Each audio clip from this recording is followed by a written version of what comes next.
Welcome, ladies and gentlemen, to the Accent Training Podcast. My name is Pat.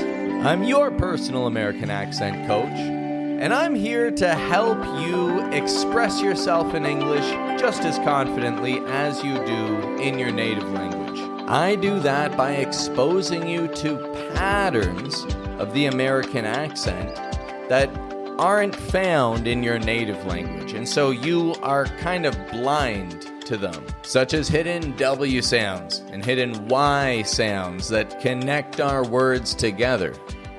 We connect them making like a Y or a W sound, such as saying, go over. Let's go over this. There's no W in the spelling, but we're pronouncing a W. Go over. Or 3 hours. Yeah. 3 hours.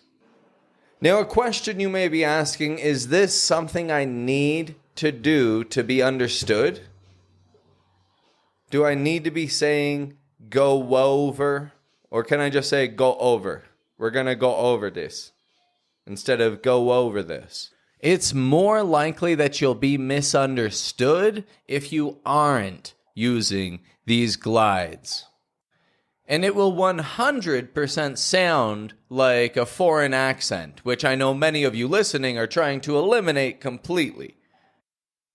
When you use these movements to connect your speech, you use the patterns that Americans are listening for, and you stop using the patterns of your mother tongue, which Americans are not listening for and may confuse them. So let's get into this right now by releasing those glides like yeah or w between words to link them together without breaking your speech flow. How about? Show us. New idea. I'll go after you. And now some with a hidden Y sound, like the end. This is the end. Day off. Take a day off. Notice I'm not giving it a day off, but day off. AM. 3 a.m. So how can you know whether to make the W or Y sounds? I'll tell you. If the first word ends in an O, ow, or ew sound, like saying, show us, how about, new app, you're going to hear the W released.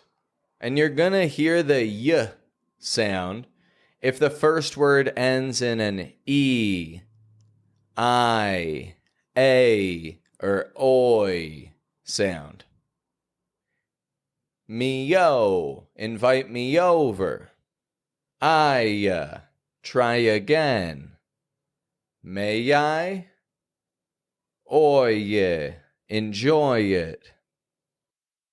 Now, if you don't use any of those sounds confidently, I invite you to check the links listed underneath this episode if you want to review any of those, because it's worth making sure that you got it right the first time, right? You don't want to be using sounds incorrectly and training your muscles the wrong way. That's just going to mean more work for you to undo later.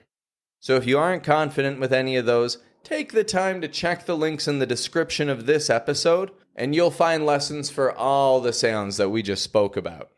However, if you are confident and you want to give your connected speech a bit more of a boost today, then listen closely as I read out a few longer phrases, and I want you to identify how many glides you can hear in these phrases and then repeat it back to me. This is how we improve both your listening and shadowing. Starting with the only way in. How many glides did you hear there? 2 glides. The only way in. The only way in. I'll go after you. I'll go after you. Go after. One glide in there. I'll go after you. I'll give you one do-over. I'll give you one do-over. One glide in there. Do-over. I'll give you one do-over. And that's to say another opportunity, another attempt at completing something. I'll give you one do-over. I'll give you one more chance. Next one. Help me out when I arrive. Help me out when I arrive. Two glides in there. Me out. I arrive. Help me out when I arrive. One more phrase for you, a longer one. Brace yourself here. I'll throw it away if it isn't clean by the afternoon. I'll throw it away if it isn't clean by the afternoon. 3 glides in that phrase. I'll throw it away if it isn't clean by the afternoon. And there you have it, folks. Glides are all over the place in spoken English. You've just got to get good at identifying them and repeating them. And that's my challenge to you. I want you to now identify 3 phrases that you need to say that have glides, practice them with the glides, and then use them in real life. Let me give you some suggestions. How are you? Notice that? How are you? 3 a.m. Couple of glides there. Same with 2 a.m. Up in the air. That's an idiomatic expression. That's to say that there's a decision which is under consideration. It's up in the air. Are we still up in the air about where we'll eat? Are we up in the air about our vacation plans? Are we up in the air about this? Up in the air. Now go out into the world and use those phrases if you want this to play out well for you. And leave a comment on this episode. I'd love to know how it works out for you. Or if you come up with any of your own, leave a comment in the episode. Let me know. And if you don't already, then make sure you're following me on Instagram. If you just listen to me on Spotify, but you're on Instagram, check me out there, Accent Training Podcast. I'll leave a link in the description of this episode for you. I've got like over 200 mini lessons there where I'm just teaching how to pronounce words clearly and tips on American accent adaptation and overall improvement.